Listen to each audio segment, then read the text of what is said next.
Ubu ni ubuhanuzi bujyanye n'igihugu cy'u Rwanda ndetse n'igihugu cy'i Burundi n'abumva ikinyarwanda muri rusange. Imana yanyeretse ibintu bikomeye ku gihugu cy'u Rwanda ndetse n'igihugu cy'i Burundi. Ubwo nagiye kubona mbona ku mipaka hariho abantu benshi bari bambaye imyenda y'imikara bahetse ibikapu hagati y'umupaka w'u Rwanda n'i Burundi. Ngiye kubona mbona inkota nini cyane yari yuzuye amaraso iturutse mu kirere, mbona iciye bantu irabakata bose barashira. Nabonaga barimo bahunga berekeza mu bindi bihugu, ariko mbona bavuye kuri wa mupaka w'u Rwanda n'i Burundi. Numva ijwi ry'Imana rimbwira ngo Imana igiye gufungura imipaka kandi igihe kirageze. Umugabo umwe w'umukozi w'Imana wabaga mu Busuwisi, nyuma y'intambara ya kabiri y'isi, yaravuze ngo njyewe ndahagaze kuva uyu munsi. Arasenga ahamagara amahoro mu gihugu. Kuva uyu munsi igihugu cy'Ubusuwisi nicyo gihugu abantu babikamo imari, kubera ko Imana yumvisha amasengesho y'uwo mukozi w'Imana. Nanjye ndagira nkubwire ngo mpagaze mu butwari bw'Imana. Tugiye guhamagara amahoro mu gihugu cy'u Burundi, mu gihugu cy'u Rwanda. Imana yongere ifungura imipaka. Reka mbabwire, Satani yateguye igihe kinini intambara, ariko kubera Imana ifite umugambi ku Banyarwanda n'Abarundi, ni abantu bavuga ururimi rumwe, ni abantu bavuga ururimi bumvikaniraho. Ariko Satani ntiyifuza ko bavindimwe, Satani ntiyifuza ko bakorana, ntiyifuza ko ibihugu bigirana ubusabane. Ariko reka mbabwire, Imana yambwiye ngo igihe kirageze Imana igahagarara kuri ibi bihugu, igakuraho intambara z'abadayimoni bateje kugira ngo umubano udakomeza. Imana yampaye icyanditswe ngiye guhanura uko nategetswe n'Imana. Cyanditswe kiboneka mu gitabo cya Yeremiya ibice 44. Mwene data, Imana yararakaye. Imana yararakaye. Mbere y'uko nsoma iki cyanditswe, ndibutsa buri muntu wese unteze amatwi, nta rwego na rumwe wageraho, uko waba umuyobozi ukomeye kose, uko waba umwami kose, uko waba ufite imfunguzo z'ububasha bwose, nta rwego uzageraho rutazatuma ukenera Imana.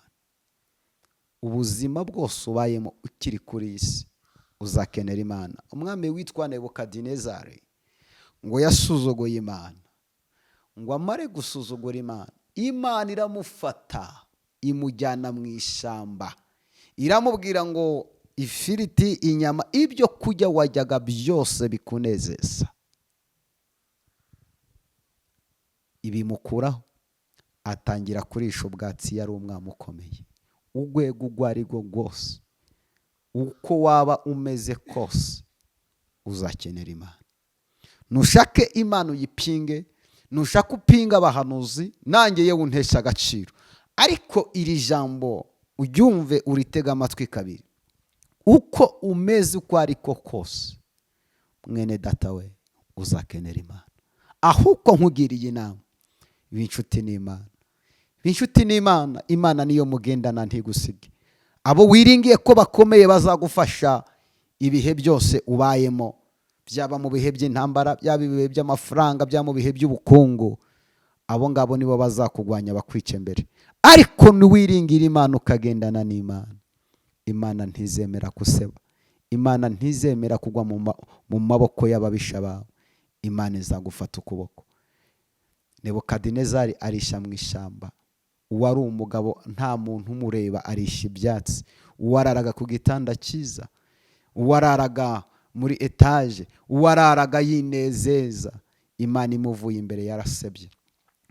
Mwene data, ubwo buzima wiringiye nutitonda uzaseba nk'abandi. Kadusome iki cyanditswe mpanuro uko nategetswe n'Imana. Ya Yeremiya ibice 44 umurongo wa 2. Umva amagambo Imana yambwiye kuri ibi bihugu, kugira ngo twongere dusenge, duhamagara Imana. Yeremiya ibice 44 umurongo wa 2. Twamagambo ravuga ngo Yeremiya ahanurira abayuda bari muri Egiputa. nanjye mpagaze mu mavuta, ndahanurira abanyarwanda, ndahanurira abarundi, ndahanura umuntu wese wumva ururimi ndimo ndavuga. Umurongo wa 2 biravuze ngo uku niko Uwiteka Nyiringabo Imana ya Isirayeli ivuga iti, mwabonye ibyago byose nateje i Yerusalemu n'imidugudu yose y'Ubuyuda, kandi dore ubu ni amatongo ntawuyatuyemo, bitewe n'ibibi byabo, ibyo bakoze kugira ngo bandakaze, bakajya kosa imibavu, bakorera izindi mana batazi, ari bo cyangwa mwe cyangwa base. Nyamara nabatumagaho abagaragu banje bose b'abahanuzi, nkazinduka kare nkabatuma nti, nimugakore icyo kizira nanga, ariko ntibarakumvira, habe no gutega amatwi ngo bahindukire bave mu bibi byabo, ngo be kosereza izindi mana imibavu. Umurongo wa 6, ubu ni ubuhanuzi. Ubu buhanuzi burumva umunyamwuka, umuntu uri mu mubiri ntiyapfa kubwumva. Imana imfashe gusobanurira ubuhanuzi. Nicyo cyatumye umujinya wanje n'uburakari bwanje bisukwa ku midugudu y'Ubuyuda no mu nzira z'i Yerusalemu, bikahakongerezwa, hagasenwa, hagahinduka amatongo, nk'uko biri n'uyu munsi.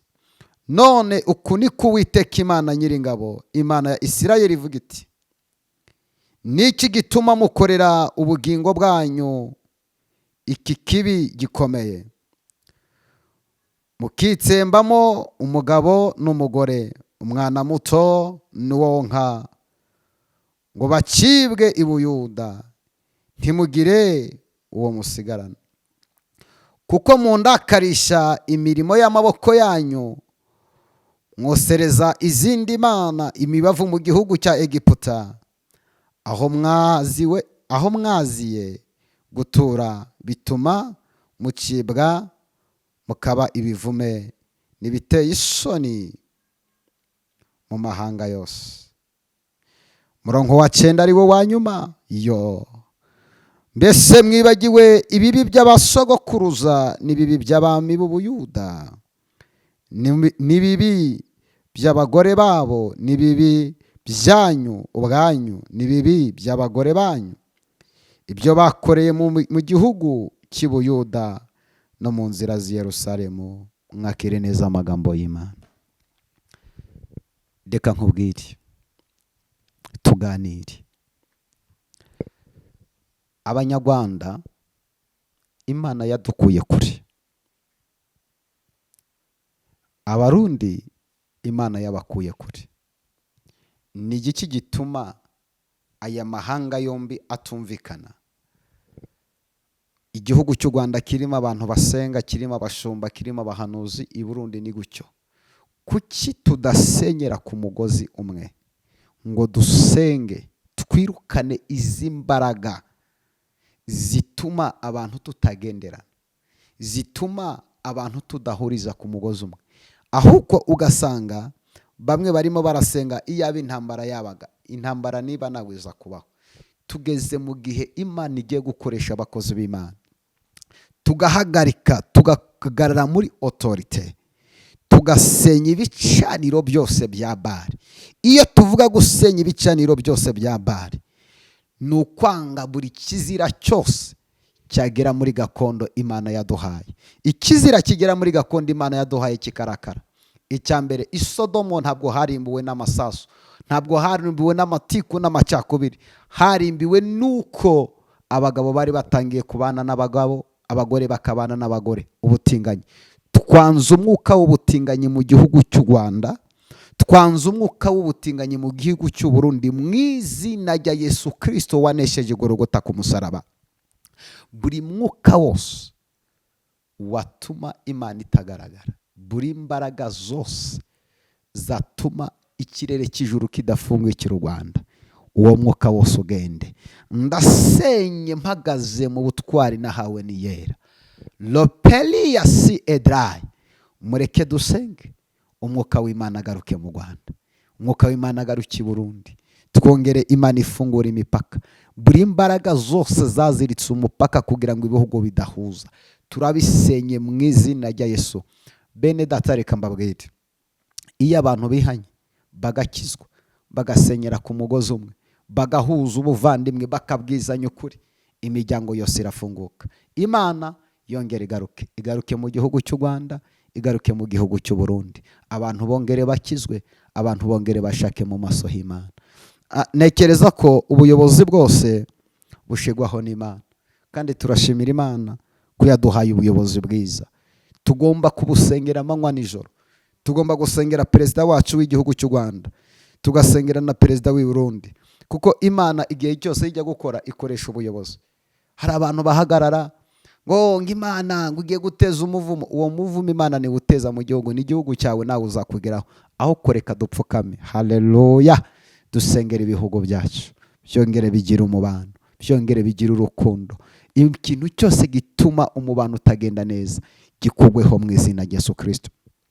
Nshaka kubwira wowe unteze amatwi ikintu giteye Imana agahinda, gituma mubona isi iri kugira ibyago, gituma mubona isi Imana iri kwiteza ibyorezo, ni kimwe: abantu bose bateye Imana umugongo. Kandi nawe unkurikiranye, ni ukuri wateye Imana umugongo, nawe urabizi neza. Aho ngaho uri itekerezeho, urasanga warateye Imana umugongo. Imana yagukuye ku rubuno nta forumire y'ubuzima, Imana irakwigisha uri imfubyi, Imana igukorera ubukwe udafite shinge na rugero, bene wanyu barapfuye, Imana iragusigaza uri muri uwo mujyi, inzira zaranze. Uyu munsi Imana igutuje muri etaje, igutuje muri kadesitara. Uyu munsi urabyuka ufite abakozi n'abagaragu, warareba ukavuga uti Imana nzabaho gute? None Imana ihinduye forumire y'ubuzima bwawe. Uyu munsi ni wowe ugerekeranya abagore ku bandi, ni wowe usambana, ugasambanira muri office yawe, ukariganya, ukanyereza imisoro, ugakora buri kintu cyose. Wagarukiye aho ngaho ugeze ko Imana igushaka. Mpamvu utarapfa no kubera umugambi w'Imana. Niba Imana irinze ubugingo bwawe, mwene data, kuki udashaka kuyikorera? Imana iracyagufiteho umugambi. Garukira aho ugeze. Gane beti star, garukira aho ugeze. Ibyago birahari, abantu nibatihana. Inkota y'Imana irahagurutse, abantu nibadakizwa. Imana ikeneye ko abantu bakizwa, Imana ikeneye ko abantu bihana. Nibatihana, nta kabuza ibyago by'Uwiteka bizabageraho. Leleza ngele feri ya mari gide star. Yo, wabaswe n'umwuka wo gusambana, ubatwa n'umwuka wo kunywa inzoga uko bwije n'uko bukeye. Umugore wawe ararira amazi, ukagurira deriri inyama, ukagurira deriri inkoko, ukishura hoteli nziza, mu nzu iwawe babasohoye bana bahaye priyave. Uragiye ukora ibyangwa n'amaso y'Imana, warangiza ngo abahanuzi ngo nabateka mutwe. Reka mbabwire, uzemera ko twahanuraga ibyago bikugezeho, ariko simbikwifurije. Yesu aracyari ku musaraba, ateze ibiganza, arimo araguhamagara ngo ngwino. Ngwino mushiki wanjye wakuyemo inda, kuba itarakwishe si uko ari experience ufite mu gukuramo inda, no kubera imbabazi z'Imana. Papa na mama, kuba urwo rugo ukirurimo rutarasenyuka si uko Satani ataguhiga ngo asenye urugo rwawe, no kubera imbabazi z'Imana. Ni igiki kiguteye umurengwe ukibagirwa aho Imana yagukuye? Ngo hari ibyo yakubwiye itarasohoza? Ibyo yashohoje si byo wabigizemo uruhare? Si yo yonyine yavuze ngo reka igabanye imisonga kugira ngo utandagara, ikavuga ngo dore nkugiriye neza bwa mbere, n'ubwa kabiri nzongera nkugarukeho? None icyo wituye Imana niki? Ntugitanga icya 10 n'amaturo ngo abantu babaye ibisambo. Icya 10 ni cy'Imana. Abantu bose basenga wabisa besikoro. Mwene data, reka nkubwire ngo hari ibihumbi 7 bitarapfukamira Bayali. Iyi message ni wowe ireba. Imana iragukeneye. Imana ikeneye ko wihana. Imana yaguteje igihombo cya mbere, wanga kugaruka, ariko umva ubu butumwa impaye kugira ngo ugaruke. Warakoze ibintu byose bikunyura mu ntoki bigendo ubireba. Burya Imana arimo gukubwira ngo garukira aho ugeze. Waradepoje, Imana ikwima viza kuko yabonaga ko nugera mu mahanga neneho kwirata no kwiyemera bitazatuma ukorera Imana. Imana ikansoringa viza, iravuze ngo garukira aho ugeze, ibanze wongere kugirira icyizere Imana igutabara. wirukanka mu masengesho abantu bakaguhanurira ibitangaza ngo Imana iragutabaye, izakwereka umunsi umwe ifite aho izagutsinda. wowe baragusengera ngo Imana iguhaye imodoka, ngo iguhaye indege, nturihana n'ubusambanyi urabizi ko ubukora, urara wikinisha, urarugambanira mwene so, warangiza ngo Imana ngo yampaye amasezerano. Ni ukuri ni amasezerano y'amahuri, ntabwo aturuka ku Mana. Imana mbere y'uko ivugana nawe ibanza gukenera uyu mutima wawe, kandi uwo mubiri ugushuka uzabura. Wagarukira aho ugeze mwene data, ko Imana igushaka. N'ubusa byose n'ubusa, ibyo wiringiye byose n'ubusa. N'ubusa byose n'ubusa, ibyo byose n'ubusa. N'ubusa ibyo wiringiye, garukira aho ugeze. Imana iragushaka, Imana iragukeneye, Imana igufiteho umugambi. Ifite umugambi ku gihugu cy'u Rwanda, ifite umugambi ku gihugu cy'u Burundi. Ariko banyarwanda barundi, twongere dushake mu maso h'Imana, twongere dukorera Imana. Ese aho Imana yagukuye ntuhibuka? Subiza amaso inyuma kuri ijya seta, ubwira Imana ngo Mana nunkura kuri iyi seta nkahava amahoro. Imana igahagarana nawe na muganga n'umugwaza wawe yasinya ati nupfa ntacyo tubaza. Imana ikamanuka ikaguhereza umwana, none uyu munsi urakikiye, urabyiruye, urimo urashingira, wibagiwe cya gihe utabaza ku iseta. Ndakwibutsa ko iseta wavuyeho hari undi wayiguyeho, kuba utarahapfiriye. Mama, papa, ni ububasha bwawe, ko ari imbaraga z'Imana. Wakwibutsa aho Imana yagukuye ukongera ugakorera Imana. Aho muri commentaire ubwira Imana ngo mbabarira, naragusuzuguje, narenze ku cyo wambwiye, ndagomwa, nibugagiwe aho wankuye. Yesu arakubabarira. Ndagukunda. Ndi Prophet Manivuga, nyemerera uyu mwanya gusengera Imana.